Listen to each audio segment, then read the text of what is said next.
Welcome back to the Deep End, friends. If you've been with us for a while, you know we love to take complex ideas and, really pick them apart until we understand how the machinery works. Hmm. But today, Yeah. today feels different. We are continuing our special series, Building Humans. And usually when we talk about building something, we talk about tools, blueprints, you know, positive reinforcement, growth It's like a strategies. constructive process. Uh, That's how we usually frame it. exactly. Constructive. But today, we aren't standing on a construction site. We are walking into a courtroom. Yes. And I have to be honest, reading the source material for this deep dive gave me a knot in my stomach. I can understand why. It's designed to do that, I think. Well, it worked. Mm-hmm. Before we get into why I'm feeling so anxious, I want to acknowledge the architects behind this series. This whole Building Humans journey is powered by a collaboration between the Almahaba Foundation, Their motto is love for all and service to all. right, and Dar El Khalima Publishing House. It's a really vital collaboration. I mean, both organizations are dedicated to the very serious business of understanding what it means to be human, and specifically how we can support the formation of a human being rather than hindering it. Hinder it. Wow, that is the key word today, isn't it? Yeah. We are looking at a specific chapter from Maria Montessori's, her seminal work, The Secret of Childhood. The chapter is titled The Accused. It's a striking title for a book about children. It immediately puts you on edge. It's terrifying. It really is, Yeah. because in this courtroom scenario, the accused isn't some criminal mastermind. It isn't a corrupt politician. It's us. It's me. It's you listening on your commute. It's every adult who has ever cared for a child. That is the premise. Montessori puts the adult on trial, the very person who thinks they're the protector. And the accusation is. Yeah. It's just shocking. When I first read it, my immediate reaction was just defensiveness. I mean, legitimate, hold on a minute, defensiveness. Of course. That's the natural human reaction to being accused of something so fundamental. Because the core thesis here is that adults, us, the heroes, the providers, the ones who buy the diapers and pay the tuition and lose sleep, we are the primary obstacle to a child's development. It sounds like a betrayal, doesn't it? We view ourselves as the protectors, the guardians. So to be told that we are actually the villains in the developmental story of the child is, it's a hard pill to swallow. It's not just hard, it feels wrong. I mean, we sacrifice everything for them. How can we be the villains? Are we talking about bad parents here? Yep. Abusive situations? Because if so, okay, I get it.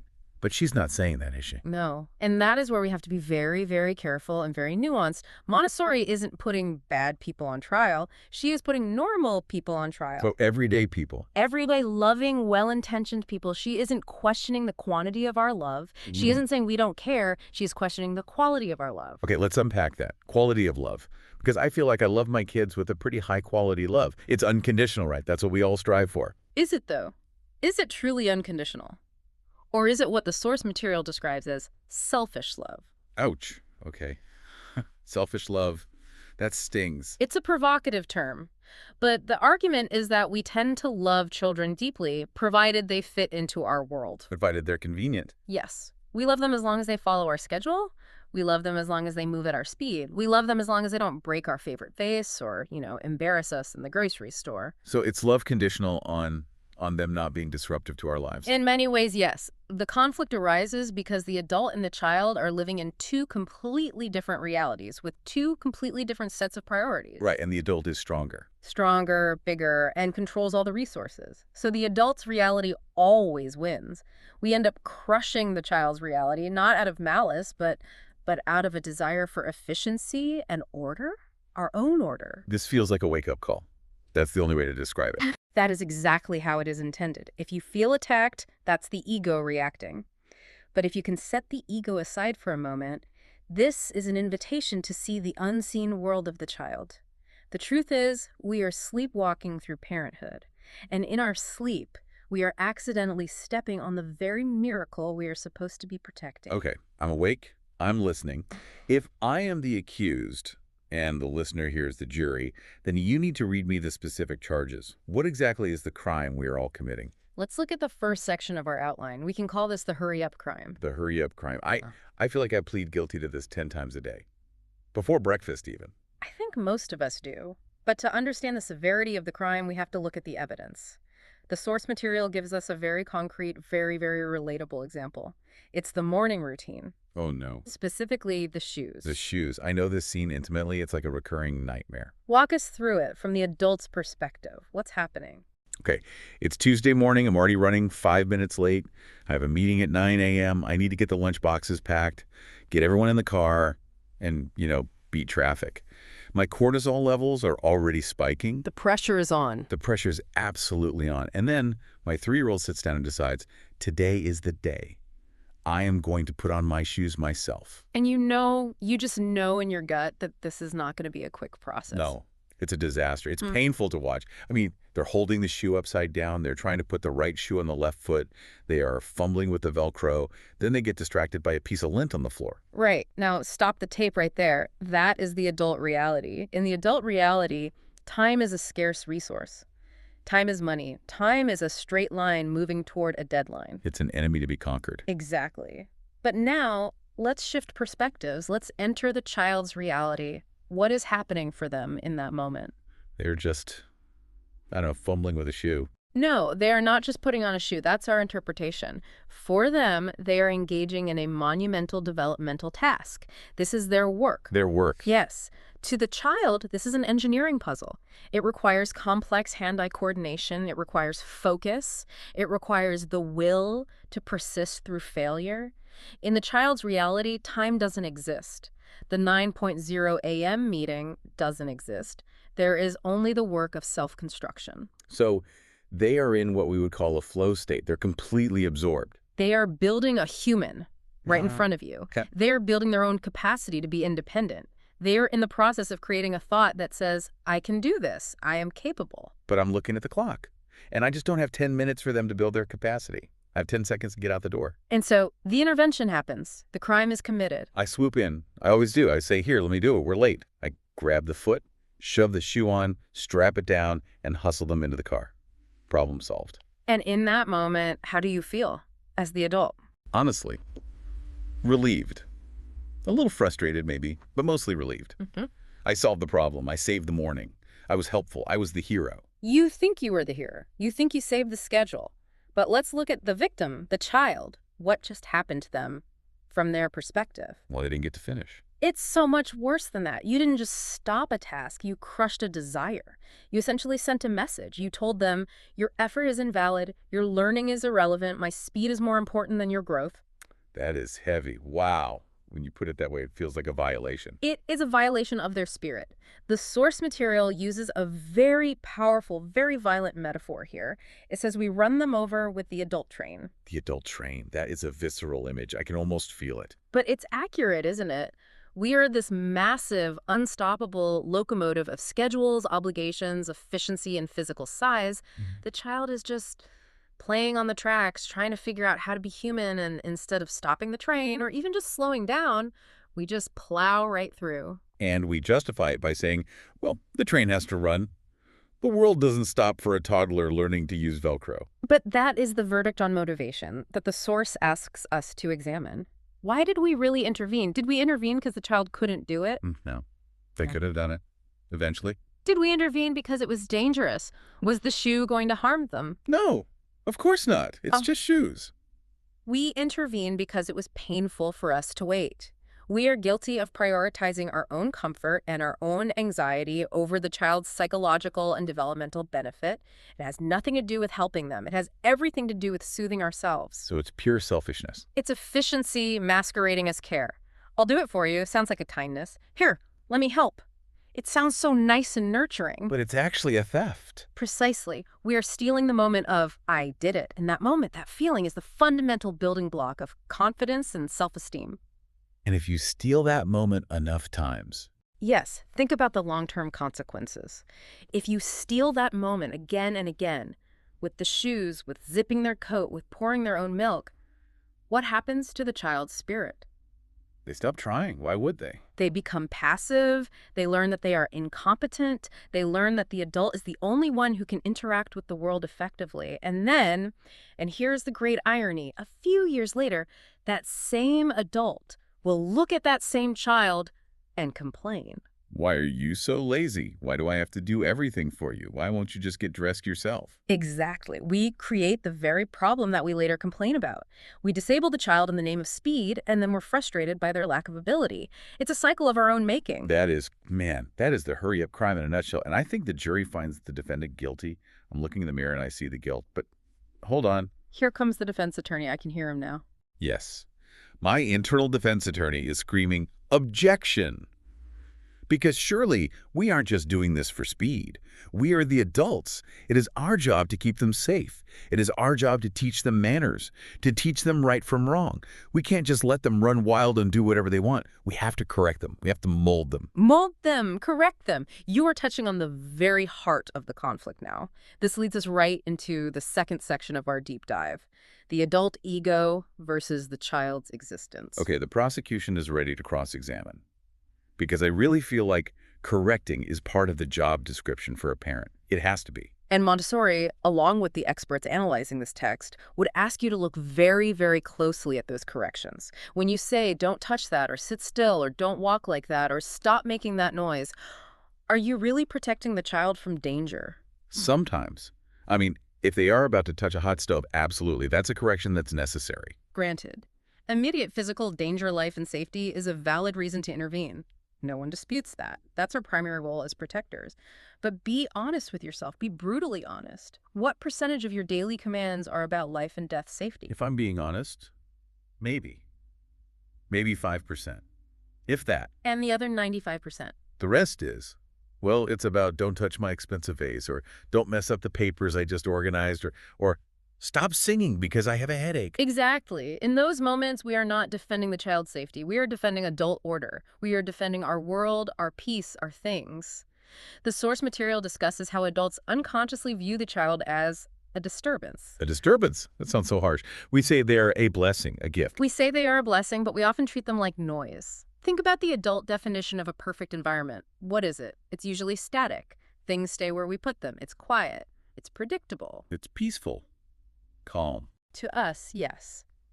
But the child is the opposite of all of those things. The child is dynamic. The child is a force of entropy. They need to move to develop their muscles. They need to make noise to test their voice. They need to drop things to understand gravity. To the adult mind, which craves order, the child is chaos that threatens our peaceful world. That is a really hard thing to admit. But I feel it. I feel that tension, that internal friction. When I just want to sit down and read and the chaos erupts around me, I feel that resentment sometimes. That resentment is the adult ego. It's the deep-seated belief that our state of being static, calm, ordered is the correct state, and the child's state dynamic, loud, messy, is the wrong state that needs to be fixed. So we try to fix them. We try to make them match our state, make them more adult-like. We try to mold them. You used that exact word earlier. We have to mold them. This brings up the clay metaphor that's central to the source material. Right. The idea that children are just these lumps of clay and we are the sculptors shaping them into a finished product. It is a dangerous and profound arrogance. We assume the child is empty or formless, and that without our constant shaping and prodding, they would be nothing. We believe we have to shape them into mini adults. We want them to look like us, act like us, and value what we value as soon as possible. And when they don't, when the clay pushes back, when the child, refuses to be molded. Then we pull out the ultimate weapon. We use the label, the naughty label. You are being naughty. You're a bad boy. You're a bad girl. We throw those phrases around so casually, don't we? So casually. But let's analyze that word, naughty. In a court of law, if you are found guilty, it means you broke a law, a moral law. Did the child rob a bank? Did they hurt someone maliciously?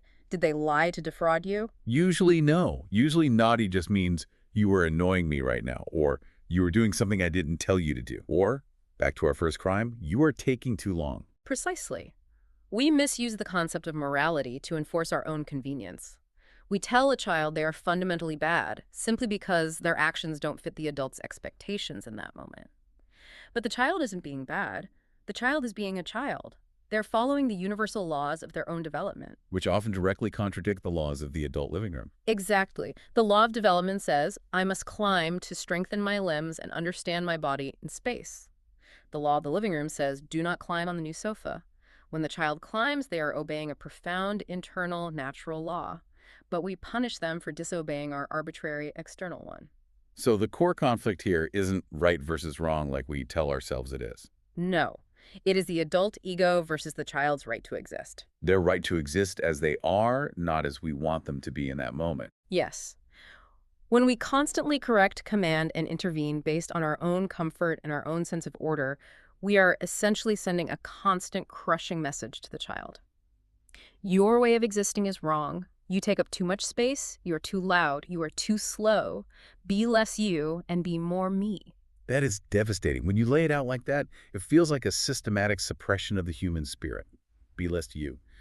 If you hear that enough times as a small child, you start to disappear. That is why the accusation is so severe. That is why we are the accused. Because we take this vibrant, exploding potential, what Montessori calls the spiritual embryo, and we suffocate it with our own ego and our obsession with a quiet, tidy life. Okay. I'm convinced the prosecution rests. I'm guilty. We are all guilty.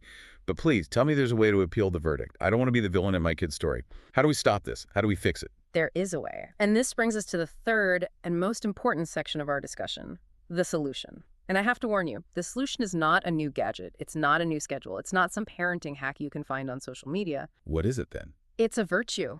It is humility. Humility.